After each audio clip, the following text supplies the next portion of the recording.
Halo semuanya, perkenalkan, saya Alvinda Putri Tami dengan NIM 1124-11367, mahasiswa Prodi Manajemen Fakultas Ekonomi dan Bisnis, Universitas Pelita Bangsa. Di video kali ini, saya ingin mengajak teman-teman untuk melihat sebuah fenomena besar yang sedang terjadi di awal tahun 2025 ini, yaitu penutupan sejumlah pabrik besar di Indonesia di tengah harapan baru setelah pergantian pemerintahan ke Presiden Prabowo Subianto. Banyak yang bertanya, kenapa sih di saat Indonesia punya visi besar soal hilirisasi, kedaulatan ekonomi, dan pertumbuhan 7%, justru industri kita banyak yang tumbang. Siapa saja sih yang tutup? Mari kita lihat data dan berita resminya. Sejumlah perusahaan besar telah menghentikan operasinya, yaitu yang pertama, PT Sri Rejeki Isman Tbk, atau yang sering disebut Sritex. Ini adalah salah satu perusahaan raksasa tekstil terbesar di Asia Tenggara, menutup pabriknya per 1 Maret 2025 karena beban utang hampir 30 triliun rupiah, di mana ekspornya itu turun, hutang menumpuk, dan ketahanan finansial melemah. Perusahaan yang kedua ada PT Gunbuster Nickel Industry atau yang bisa disebut GNI. Ini adalah perusahaan di sektor pertambangan nikel. Salah satu andalannya adalah hilirisasi. Tapi GNI terjerat konflik buruh, demo besar, bahkan bentrok yang menyebabkan hilangnya nyawa. Akhirnya, kegiatan produksi dihentikan sementara dan ribuan pekerja di PHK. Perusahaan yang ketiga ada Sanken Indonesia, produsen elektronik rumah tangga. Permintaan turun drastis, pabrik berhenti beroperasi, banyak pekerja yang dirumahkan, dan ini adalah salah satu alasannya, yaitu daya beli masyarakat yang melemah. Lalu yang terakhir ada PT Yamaha Music Product Asia atau yang sering disebut PT YMPA, di mana ini adalah perusahaan manufacturing alat musik elektronik ternama, bagian dari Yamaha Corporation Jepang. Setelah lebih dari 40 tahun beroperasi di Indonesia, YMPA resmi menghentikan produksinya pada Maret 2025.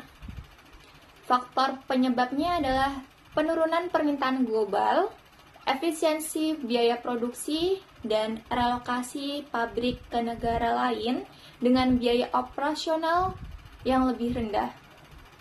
Ribuan karyawan dirumahkan, dan sektor industri penunjang lokal ikut terpukul. YMPA yang dulunya jadi simbol kejayaan ekspor alat musik, kini tak lagi beroperasi di tanah air. Sebagai mahasiswa yang berpikir kritis, tentu kita tidak bisa asal menilai bahwa penutupan pabrik-pabrik ini murni karena salah satu pihak saja. Kita perlu menggunakan pendekatan akademik yang objektif, berdasarkan teori-teori ekonomi dan manajemen strategis yang sudah terbukti. Yang pertama, kita bisa melihat fenomena ini dari sudut teori siklus ekonomi, khususnya tentang boom dan recession. Dalam dunia ekonomi, naik turunnya aktivitas industri adalah hal yang sangat-sangat wajar. Ada masa pertumbuhan yang pesat, lalu diikuti dengan masa perlambatan, bahkan sebuah resesi. Tapi yang terjadi kali ini bukan sekedar perlambatan biasa. Banyak ahli menilai ini sebagai krisis. Tapi yang terjadi kali ini bukan sekedar perlambatan biasa. Banyak ahli menilai ini sebagai krisis struktural karena melibatkan banyak sektor sekaligus dan terjadi akibat kombinasi berbagai faktor sistemik, seperti tekanan global, lemahnya daya saing industri, serta ketidakpastian menghadapi perubahan teknologi dan perilaku pasar. Jadi ini bukan hanya fase siklus ekonomi biasa. Ini gejala yang jauh lebih dalam dan kompleks. Selanjutnya kita bisa menggunakan teori Five Forces dari Michael Porter untuk menjelaskan bagaimana dinamika persaingan memengaruhi sebuah industri. Yang pertama, ancaman pendatang baru yang makin besar. Produk-produk dari luar negeri, terutama dari China, dari Vietnam, dan Thailand, masuk ke pasar Indonesia dengan harga yang jauh lebih murah. Akibatnya, produk lokal seperti tekstil, elektronik, dan komponen otomotif sulit bersaing.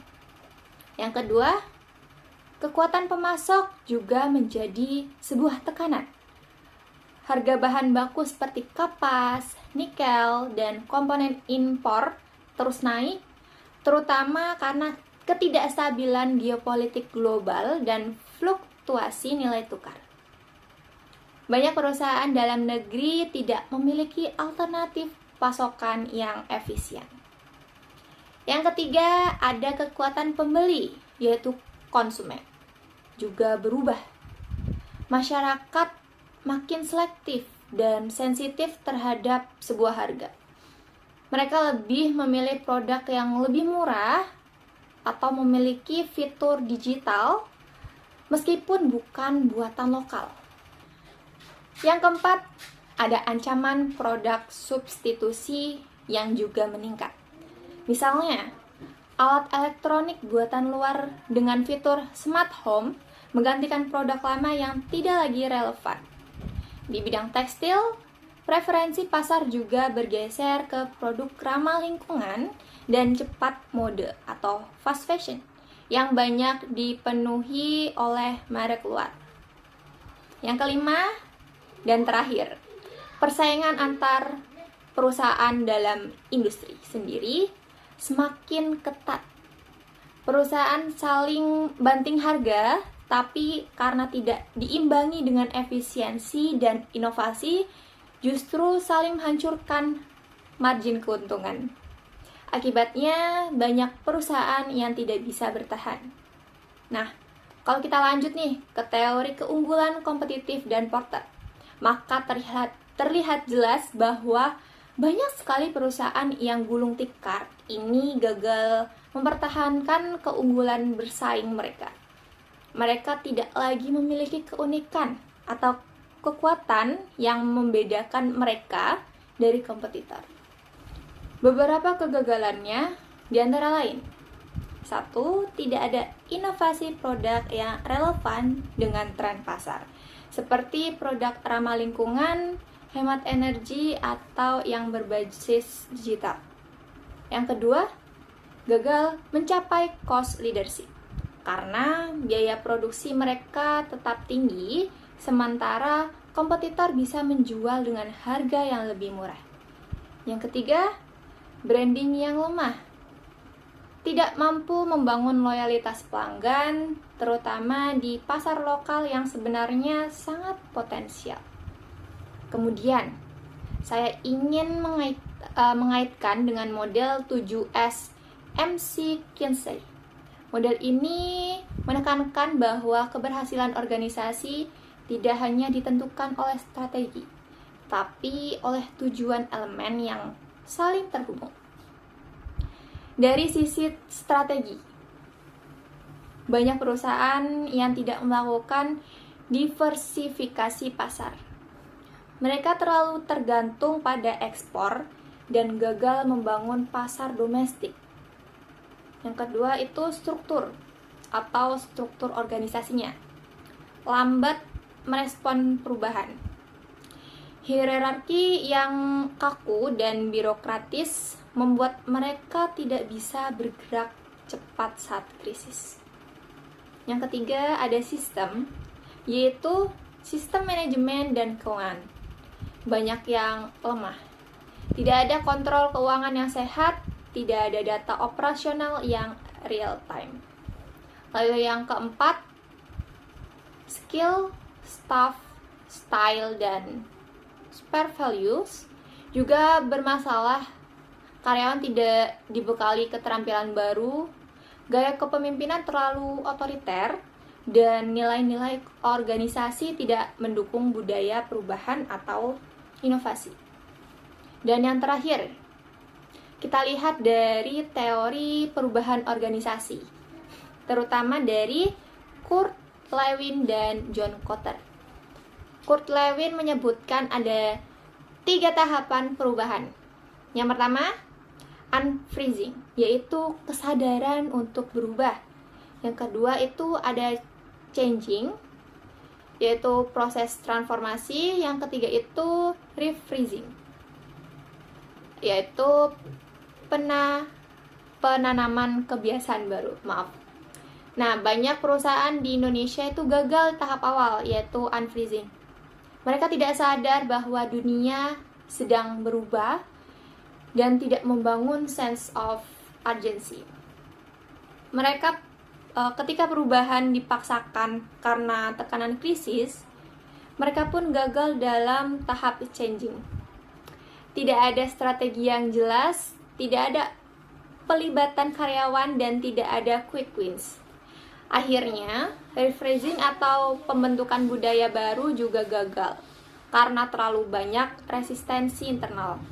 Sementara Kotter menambahkan bahwa keberhasilan perubahan memerlukan 8 langkah.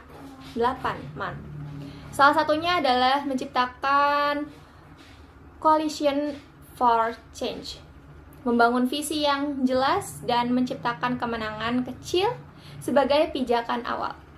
Ini semua tidak dilakukan oleh sebagian besar perusahaan yang kini bangkrut. Oke, tadi kita sudah sedikit membahas tentang teori-teori manajemen strategi dan perubahan. Sekarang kita beralih ke topik studi kasus. Kita akan menganalisis penutupan pabrik-pabrik besar. Sekarang mari kita masuk ke bagian inti dari isu ini, yaitu studi kasus beberapa perusahaan besar yang menutup pabriknya di awal tahun 2025. Kita tidak bisa melihat ini sebagai kejadian yang berdiri sendiri, tapi justru harus dipelajari lebih dalam sebagai cerminan dari krisis industri yang lebih luas. Yaitu kita akan membahas perusahaan pertama, itu ada PT Sri Rejeki Isman Tbk atau Sritex. Nah, Sritex ini adalah salah satu contoh paling mencolok, teman-teman. Perusahaan tekstil raksasa ini yang dulunya dikenal sebagai pemasok seragam militer untuk banyak negara, resmi menutup operasional pabriknya pada 1 Maret 2025. Berdasarkan laporan yang beredar, Sritex menanggung utang hampir 30 triliun rupiah dan gagal melakukan restrukturisasi. Kalau kita kaitkan nih dengan teori Five Force, Sritex ini terjebak di tengah tekanan yang sangat kuat, teman-teman. Yaitu yang pertama, mereka tidak mampu menahan ancaman produk murah dari luar negeri. Yang kedua, biaya bahan baku naik, tapi tidak diimbangi dengan efisiensi. Yang ketiga itu tidak ada inovasi produk, teman-teman. Mereka masih mengandalkan produk konvensional, sementara tren pasar bergeser ke bahan ramah lingkungan dan produksi cepat atau fast fashion. Dan yang terakhir, yang keempat itu dari sisi keunggulan kompetitif. Mereka kehilangan posisi sebagai market leader. Tidak ada upaya untuk membangun kembali brand mereka di tengah tantangan zaman. Nah, ditambah lagi dari sudut model 7S, strategi mereka itu stagnan, teman-teman. Sistem keuangannya lemah dan tidak ada budaya inovasi yang tertanam kuat dalam organisasinya.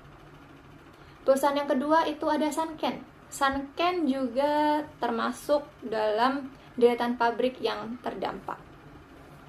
Dikenal sebagai produsen alat elektronik rumah tangga, Sanken gagal bersaing dengan produk-produk impor yang lebih murah dan lebih canggih secara teknologi. Dalam konteks ancaman produk substitusi, Sanken sangat rentan. Misalnya, dispenser biasa dari Sanken kini tersaingi oleh produk luar negeri yang sudah dilengkapi fitur digital dan hemat energi. Masalah mereka juga bisa dianalisis melalui teori keunggulan bersaing.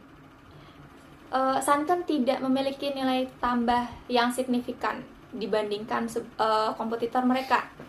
Mereka tidak memimpin dari sisi harga, juga tidak menawarkan diferensiasi yang kuat. Brand mereka itu kurang melekat di benak konsumen muda yang kini lebih memilih brand Korea, Jepang, atau bahkan produk China.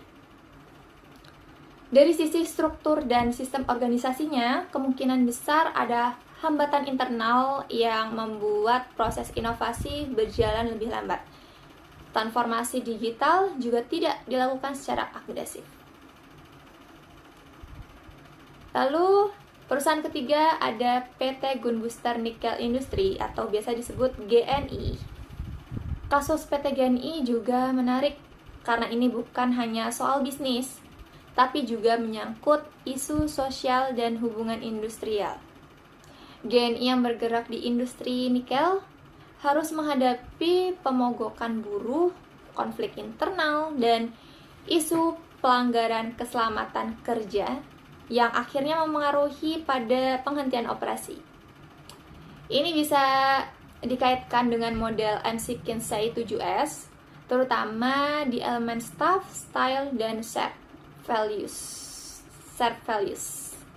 Oke, budaya organisasi GNI ini tidak siap untuk mengelola keragaman tenaga kerja, terutama antara TKA, tenaga kerja asing, dan pekerja lokal. Gaya kepemimpinan mereka juga terlalu otoriter, teman-teman, yang bisa memicu konflik gitu ya, bukan sebuah solusi. Nah, dalam konteks teori perubahan organisasi, GNI gagal melakukan unfreezing dan tidak mampu merespon perubahan sosial yang terjadi di lingkungan mereka. Tidak ada proses transformasi manajerial yang mampu mengatasi krisis hubungan industrial. Padahal, jika dikelola dengan pendekatan people-oriented, konflik tersebut bisa saja dihindari. Lalu perusahaan terakhir itu ada Yamaha Music Product Asia atau biasa disebut YMPA. YMPA adalah produsen alat musik Yamaha di Indonesia. Dan pada awal tahun 2025, mereka mengumumkan penghentian operasional pabriknya yang berlokasi di kawasan MM 2100 Bekasi. Penutupan ini terlalu mengejutkan banyak pihak, teman-teman. Mengingat Indonesia selama ini menjadi salah satu basis produksi alat musik terbesar di Asia Tenggara. Kalau kita lihat dari perspektif Five Force, perusahaan ini tuh menghadapi beberapa tekanan besar, teman-teman. Yang pertama itu ancaman produk substitusi dan persaingan dari China dan Vietnam yang menawarkan alat musik serupa dengan harga yang lebih murah. Yang kedua itu perubahan perilaku konsumen global yang lebih memilih alat musik digital atau aplikasi musik berbasis AI, bukan alat musik fisik konvensional. Yang ketiga, biaya produksi di Indonesia yang meningkat, terutama dari sisi energi dan logistik, membuat produk YMPA tidak lagi kompetitif secara global. Dari sisi keunggulan kompetitif, Yamaha Music di Indonesia tidak mampu menjaga posisi mereka sebagai pemimpin biaya atau cost leadership maupun pemimpin inovasi produk atau differentiation. Peralihan pasar ke produk digital atau software musik tidak diikuti oleh adaptasi lini produksi mereka, teman-teman. Jadi bisa dibilang mereka itu salah saing dengan kompetitor mereka. Kalau kita lihat dari model 7S Kinsey, bisa jadi yang gagal adalah di aspek strategi dan sistem. Tidak ada upaya nyata untuk mendiversifikasi produk atau membangun sebuah kolaborasi lintas unit Yamaha secara global agar tetap relevan di pasar musik modern. Dan dari teori perubahan organisasi bisa dibilang, bisa kita simpulkan bahwa YMPA itu gagal dalam melakukan transformasi digital secara menyeluruh. Tidak ada sense of urgency untuk beralih ke manufaktur produk-produk baru seperti digital keyboard, musik, apps, atau instrumen hybrid. Padahal pasar global sudah berubah cepat ke arah sana. Nah, dari 4 kasus di atas kita bisa lihat bahwa penyebab penutup pabrik bukan semata karena faktor eksternal seperti persaingan global, tetapi juga karena banyak perusahaan yang tidak siap secara internal, baik dari sisi strategi, sistem manajemen, maupun budaya organisasi.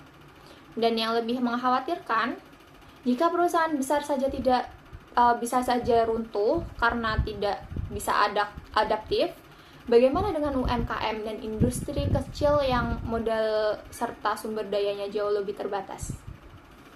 Segmen selanjutnya ini kita akan membahas sebuah implikasi sosial dan ekonomi penutupan pabrik. Nah, penutupan pabrik-pabrik besar seperti Sritek, Sanken, PT GNI, dan Yamaha Musik Produk Asia bukan hanya soal bisnis yang gagal, tapi ini juga memunculkan dampak yang luas, baik secara sosial maupun ekonomi, yang perlu kita bahas secara kritis. Yang pertama, pengangguran masif dan efek domino di sektor informal. Ketika satu pabrik tutup, ribuan pekerja kehilangan mata pencarian. Misalnya, di kasus Sritek, kabarnya lebih dari 4.000 pekerja terdampak langsung. Ini belum termasuk pekerja tidak tetap dan pihak ketiga seperti jasa kebersihan, keamanan, hingga supplier lokal yang ikut kehilangan ordernya. Dalam teori multiplier effect, ketika satu sektor jatuh, maka sektor-sektor lain yang terhubung ikut terdampak. Tukang warung di sekitar pabrik kehilangan pelanggan, ojek pangkalan dan transportasi lokal kehilangan penumpang.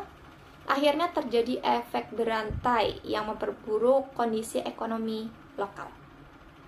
Yang kedua, ketimpangan sosial dan meningkatnya kemiskinan. Menurut data Badan Pusat Statistik atau BPS, setiap penambahan 1% angka pengangguran bisa meningkatkan angka kemiskinan hingga 0,3%. Jika tren PHK ini tidak dikendalikan, kita beresiko mengalami lonjakan angka kemiskinan baru, teman-teman, terutama di wilayah industri seperti Jawa Tengah, Jawa Barat, dan Sulawesi. Lebih jauh, dalam teori pembangunan ekonomi, penutupan industri manufaktur dalam jumlah besar bisa memperluas ketimpangan wilayah antara daerah industri dan non-industri, serta menciptakan jurang sosial antar kelas pekerja dan kelas kapital. Yang ketiga, krisis kepercayaan terhadap pemerintah dan dunia usaha. Penutupan pabrik-pabrik ini juga menimbulkan krisis kepercayaan, baik dari investor maupun masyarakat umum. Investor mungkin akan mulai mempertanyakan stabilitas ekonomi dan jaminan berusaha di Indonesia, apalagi jika iklim regulasi dan kepastian hukum masih dianggap lemah. Masyarakat juga mulai kehilangan harapan, bukan hanya soal pekerjaan, tapi juga soal masa depan industri dalam negeri. Jika tidak segera ada intervensi, ini bisa menyebabkan meningkatnya gejolak sosial dan kecemasan kolektif. Sebagaimana digambarkan dalam teori disonansi kognitif dalam psikologi sosial, ketika harapan tidak sejalan dengan kenyataan, muncullah keresahan. Yang keempat, ancaman deindustrialisasi prematur. Indonesia sebenarnya itu masih berada di fase industrialisasi berkembang. Tapi jika tren penutupan pabrik terus berlanjut, kita beresiko mengalami deindustrialisasi prematur, yaitu kehilangan sektor industri sebelum benar-benar mencapai kematangan. Dalam teori pembangunan struktural, industri manufaktur seharusnya itu menjadi tulang punggung pertumbuhan ekonomi dan penciptaan lapangan kerja. Tapi juga industri justru ambruk lebih dulu. Kita bisa kehilangan momentum emas untuk menjadi negara industri maju. Oke, selanjutnya kita akan membahas tentang solusi dan rekomendasi strategis. Sebagai mahasiswa yang berpikir kritis, kita tidak bisa hanya mengkritik, tapi juga harus memberikan solusi yang aplikatif. Lalu bagaimana sih kita bisa mengatasi sebuah masalah yang sudah dijelaskan sebelumnya nih?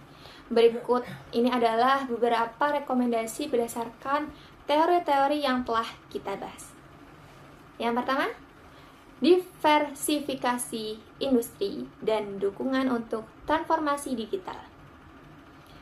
Berdasarkan teori siklus ekonomi, penutupan pabrik ini tidak hanya terjadi karena faktor jangka pendek saja, tapi juga karena Indonesia belum cukup kuat dalam menghadapi krisis struktural. Oleh karena itu, pemerintah dan perusahaan perlu mulai melakukan diversifikasi industri dan transformasi digital. Sebagai contohnya, Sritek bisa mengalihkan sebagian dari kapasitas produksinya untuk memproduksi pakaian yang ramah lingkungan, yang kini menjadi tren global.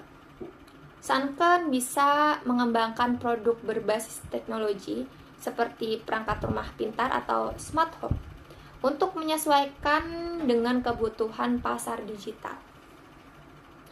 Lalu, ini juga sejalan dengan model 7S McKinsey yang menyarankan agar perusahaan mengembangkan strategi baru dan sistem yang lebih adaptif terhadap perubahan pasar. Yang kedua, meningkatkan keterampilan dan reskilling pekerja. Dengan banyaknya pekerja yang terkena PHK, penting bagi pemerintah untuk memperkenalkan program reskilling atau upskilling bagi tenaga kerja. Dalam teori perubahan organisasi untuk mengatasi resistensi terhadap perubahan, harus ada upaya untuk mengubah mindset dan meningkatkan keterampilan pekerja agar mereka siap menghadapi perubahan struktural yang terjadi dalam dunia industri. Program pelatihan berbasis digital dan teknologi seperti kursus coding atau industri 4 harus diprioritaskan teman-teman untuk mempersiapkan mereka beradaptasi dengan kebutuhan industri masa depan. Hal ini tidak akan mengurangi angka pengangguran, tapi juga menyiapkan pekerja untuk industrialisasi yang lebih maju. Yang ketiga, mendorong investasi dalam teknologi dan inovasi. Berdasarkan teori keunggulan kompetitif Porter, perusahaan yang bisa bertahan adalah mereka yang memiliki keunggulan bersaing yang berkelanjutan melalui inovasi dan teknologi. Oleh karena itu, investasi dalam teknologi dan R&D, Research and Development maksud saya, itu harus diperkuat teman-teman, baik oleh perusahaan maupun oleh pemerintah. Pemerintah bisa memberikan insentif pajak dan subsidi maksud saya untuk perusahaan yang berinvestasi dalam teknologi baru. Perusahaan perlu mengembangkan produk baru yang lebih efisien, menggunakan big data, AI, dan otomasi untuk tetap kompetitif. Ini akan mencegah perusahaan dari kehilangan daya saing, serta membantu mereka mengurangi biaya dan meningkatkan kualitas produk. Yang keempat, perbaikan regulasi dan dukungan pemerintah untuk dunia usaha. Pemerintah harus meningkatkan kepercayaan pasar dengan memperbaiki regulasi dan memberikan kepastian hukum yang lebih baik untuk dunia usaha. Misalnya, mempermudah proses izin usaha, memberikan akses pembiayaan yang lebih baik, dan menciptakan iklim investasi yang lebih sehat. Hal ini tuh sangat penting teman-teman, terutama di tengah situasi yang tidak menentu ini. Melihat ancaman pendatang baru dari produk luar negeri yang lebih murah, pemerintah tuh bisa memberikan kebijakan proteksi dengan cara yang lebih selektif, sambil tetap menjaga pasar terbuka agar kompetisinya tetap sehat. Yang kelima, membangun kemitraan antara pemerintah, dunia usaha, dan masyarakat. Akhirnya, kolaborasi antara pemerintah, dunia usaha, dan masyarakat sangat penting untuk menyelesaikan masalah ini. Melalui program Corporate Social Responsibility atau CSR, perusahaan dapat turut berperan dalam pembangunan ekonomi lokal dan memberikan akses pendidikan serta pelatihan keterampilan untuk pekerja yang terdampak. Ini juga akan membantu memperkuat nilai sosial perusahaan yang menjadi sebuah keunggulan dalam persaingan bisnis global. Oke, kita sudah di penghujung teman-teman.